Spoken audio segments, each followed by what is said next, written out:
참으로 좋은 아침입니다. 하나님의 크신 은혜가 저와 여러분의 삶에 충만하시기를 주님의 이름으로 축원합니다. 기도하겠습니다.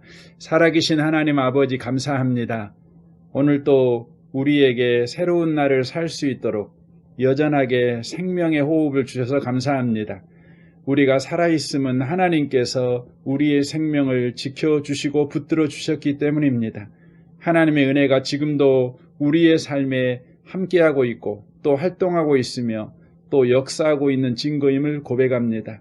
아침마다 하나님의 그 은혜가 우리에게 성실하게 흘러 들어오고 있으니 우리는 복받은 자입니다. 이 은혜를 기억하고 오늘도 담대하게 용감하게 살아내는 우리가 되게 하여 주옵소서. 예수님의 이름으로 기도합니다. 아멘.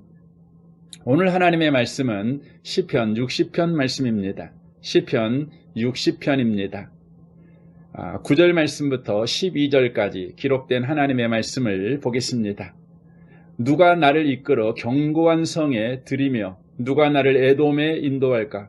하나님이여 주께서 우리를 버리지 아니하셨나이까? 하나님이여 주께서 우리 군대와 함께 나아가지 아니하시나이다. 우리를 도와 대적을 치게 하소서. 사람의 구원은 헛됨이니이다. 우리가 하나님을 의지하고 용감하게 행하리니 그는 우리의 대적을 밟으실 이심이로다. 아멘. 인생을 살면서 실패와 패배를 겪지 않고 살아가는 사람은 없습니다. 이것은 그리스도인에게도 마찬가지입니다. 그렇다면 그리스도인들은 자신들이 인생에서 경험하는 실패와 패배를 어떤 의미로 받아들여야 할까요? 그것은 불순종이나 범죄로 말미암아 하나님을 불쾌하게 해드렸기 때문에 주어지는 것일까요? 그래서 그런 일들이 일어난 것일까요? 물론 그럴 수 있습니다. 하지만 그렇지 않을 수도 있습니다. 만일 그리스도인이 하나님 앞에 범죄함으로 하나님의 엄중한 징계를 받게 되는 경우라면 대개 그 죄를 인지할 수 있습니다. 슬픔 가운데 하나님 앞에 엎드려 기도하는 가운데 성령께서는 죄를 깨닫게 하실 것이기 때문에 그렇습니다. 시편 60편은 다윗이 전투에서 패배를 경험하고 하나님 앞에 나아가 드린 기도 내용입니다. 에돔과의 전쟁에서의 패배는 다윗으로 하여금 하나님께서 자기와 자기 군대를 거절하셨고 버리셨다고 느끼게 했습니다. 1절을 보십시오. 하나님이여 주께서 우리를 버려 흩으셨고 분노하셨사오나. 여러분은 어떤 사건을 통해서나 혹은 어떤 계기로 하나님께서 자신을 거절하신다고 또는 버리신다고 느낀 적이 있지 않으십니까? 찰스 스펠전은 이런 말을 했습니다. 하나님으로부터 버림을 받았다는 것은 사람이 당할 수 있는 가장 큰 재난이다. 그러나 이보다 더 심한 것은 이런 재난을 당하고서도 깨닫지 못하거나 여기에 무심한 것이다. 하나님의 버리심을 받고서 우리가 탄식하고 회개한다면 이 심판은 일시적이고 부분적인 것으로 끝나게 된다. 버림받은 영혼이 하나님을 향해 탄식한다면 이 영혼은 진정 버림받은 것이 아니라 하나님으로부터 받아들여진 존재이다. 실패와 패배를 경험할 때 우리가 어떻게 반응하는가는 아주 중요합니다.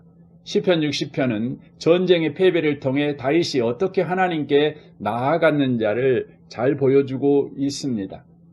여기서 우리가 주목해야 하는 것은 다윗의 기도 내용을 보면 다윗의 관심이 패배나 승리가 아닙니다.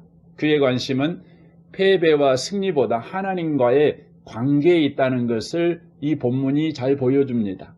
다윗이 원하는 것은 하나님 없는 승리가 아닙니다. 하나님과 함께하는 승리입니다. 본문에서 다윗이 패배를 어떻게 규정하는가를 아는 것은 또한 중요합니다. 2절 3절의 주어는 하나님입니다. 지진을 주신 분도 하나님이시고 어려움을 바로 겪게 하는 분도 하나님이십니다. 이것이 하나님의 주권과 섭리를 믿는 그리스도인들의 고백입니다. 우리가 얻은 승리와 성취만이 하나님이 하신 것이 아닙니다. 우리가 겪는 패배와 실패의 경험도 하나님이 허락하신 것입니다. 좋은 것은 하나님이, 나쁜 일은 마귀가 주는 것이 아닙니다. 모든 것이 하나님의 주권적 통치 아래에 있기 때문입니다. 그래서 다윗이 강구하는 바는 이것입니다. 5절 보십시오. 주께서 사랑하시는 자를 건지시기 위하여 주의 오른손으로 구원하시고 응답하소서.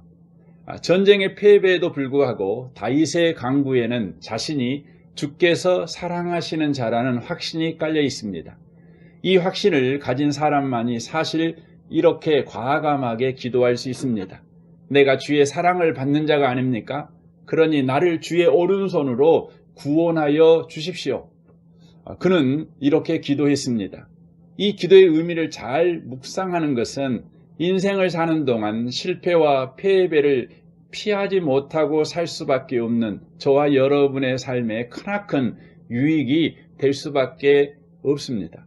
시편 60편을 통해 우리에게 하시는 하나님의 말씀을 기억해야 합니다.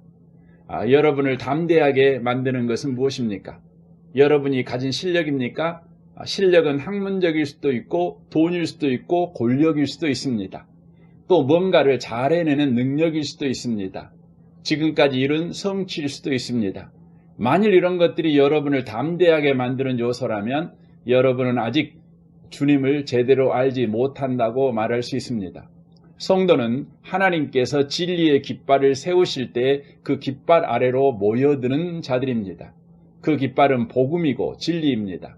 하나님께서 그 깃발을 높이 들어 올리셔야만 합니다. 여러분은 하나님의 도우심이 아니면 감당할 수 없는 삶을 하나님께서 사랑하는 자녀들에게 주신다는 사실을 알아야 합니다. 그래서 기도하고 또 엎드려야 하는 것입니다. 그것이 아니면 엎드리지 않고 기도하지 않으며 우리는 살아가게 됩니다. 그래서 우리는 하나님의 은혜로 엎드리고 기도하는 자들입니다. 아나톨리 샤란스키라는 한 유대인의 이야기입니다. 그는 이스라엘로 돌아와 여러 직무의 장관을 지낸 정치이기도 하지만 본래 소련에서 태어난 유대계 러시아인입니다. 그는 소련에서 인권운동가로 활동을 하다가 9년간이나 수용소에 투옥되어야 했습니다. 그는 자신의 수용소 생활을 기록한 악을 두려워하지 말라에서 고문과 고립, 또 시베리아의 그 추위 등에서 인간성을 없애는 수용소의 체계 속에서 무엇이 자신을 지켜주었는지를 설명하고 있습니다. 그는 아내가 넣어준 히브리어 시편을 가지고 40일 동안 이것을 쓰고 읽는 일을 계속 반복했다고 합니다. 그 결과는 대단했습니다. 그의 말입니다. 날마다 나는 과거와 화해했고 나의 슬픔과 상실의 감정이 점점 달콤한 슬픔과 애정어린 희망으로 바뀌는 것을 경험했다. 물론 그가 감옥에서 수년 동안 겪는 육체적, 정신적 그리고 심리적인 압박은 대단했을 것입니다. 그의 영혼은 망가지지 않았습니다. 시편 말씀은 아나톨리의 마음속에 악에 의해 부서지고 점령당한 영역들을 고치고 되돌려 놓곤 했던 것입니다. 이와 같이 우리도 인생에서 겪는 모든 실패와 패배 속에서 하나님의 능력이 말씀을 통해 나타나는 것을 경험해야 합니다. 그리고 모든 형편 속에서 시편 60편 마지막 절에 다윗이 고백한 것 같이 우리가 하나님을 의지하고 용감하게 행하리니라는 바로 이 말을 우리가 하며 인생을 살아갈 수 있을 것입니다. 오늘 한날이 저와 여러분이 하나님을 의지하고 용감하게 행하는 한날 되시기를 주님의 이름으로 축원합니다. 우리 함께 기도하겠습니다. 오늘 말씀을 우리 붙잡고 기도할 때 오늘 주여 하나님을 의지하고 용감하게 행하는 한날이 되게 하여 주옵소서. 가정에서 직장에서 어떤 사람을 만나든지 그렇게 살아가는 한날이 되게 하여 주옵소서. 여러분의 가정과 직장과 사업장을 위해 기도하며 또 가족 한 분 한 분을 위해 기도하시면 좋겠습니다. 이 나라와 이 민족을 위해서 기도할 뿐만 아니라 열방과 우리 선교사님들을 위해서도 기도해 주시고 또 한국 교회와 또 우리 교회를 위해서도 기도하면 좋겠습니다. 우리 좋으신 주님께 우리 통성으로 구하겠습니다. 기도하겠습니다.